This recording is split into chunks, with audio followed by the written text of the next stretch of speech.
So hello everyone, আসসালামু আলাইকুম। আমি পিয়াস। আজকে আপনাদেরকে দেখানোর জন্য আমরা চলে এসেছি চিভিতা ভিক্টিয়া। ইতালিতে আসার পর অনেকে সোজা চলে যায় ইতালির রোমের ইটারনাল সিটি ঘুরতে, কিন্তু অনেকে জানে না চিভিতা ভিক্টিয়া হলো ইতালির সমুদ্রদ্বার এবং মনোমুগ্ধকর শহর। মেডিটেরিয়ান সাগরের পাশেই দাঁড়িয়ে আছে এই চিভিতা ভিক্টিয়া শহর। আর এই চিভিতা ভিক্টিয়া শহরের পোর্টটি শুধুমাত্র একটি ট্রানজিট পোর্ট নয়, এটি হলো একটি চমৎকার ডে ট্রিপ ডেস্টিনেশন। চিভিতা ভিক্টিয়াতে অনেক ঘোরার জায়গা থাকলেও অনেক পপুলার এবং অন্যতম জায়গা হলো ফোর্তে মাইকেলেঞ্জেলো। 1600 শতকের দিকে এই দুর্গটি ডিজাইন করেছিলেন রেনেসাপতি বা মাইকেলেঞ্জেলো। এর থেকেই এর নামকরণ করা হয় ফোর্তে মাইকেলেঞ্জেলো। এই মেডিটেরিয়ান সির পাশেই রয়েছে একটি ওয়াকিং ওয়ে এবং বিশাল একটি পার্ক।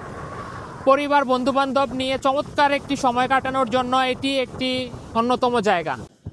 এই সমুদ্রের পাড়েই রয়েছে লোকাল মার্কেট এবং রেস্টুরেন্টস, বাংলা রেস্টুরেন্টস এবং ইতালিয়ান রেস্টুরেন্টস।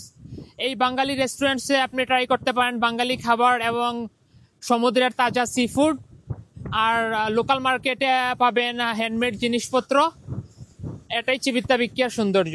আপনি যদি রোম শহরে ঘুরতে আসেন বা রোম শহরে থাকেন, তাহলে অবশ্যই চিভিতা ভিক্টিয়া একবার হলেও ঘুরে যাবেন, কারণ এই চিভিতা ভিক্টিয়া শহরটি ছোট হলেও এই চিভিতা ভিক্টিয়া সমুদ্রের ঢেউ এবং মনোমুগ্ধকর পরিবেশ আপনার মনকে ছুঁয়ে যাবেই। সো গাইস, আজকের জন্য এখানেই সমাপ্তি করে দিলাম। দেখা হচ্ছে পরের ভিডিওতে। See you guys, bye by.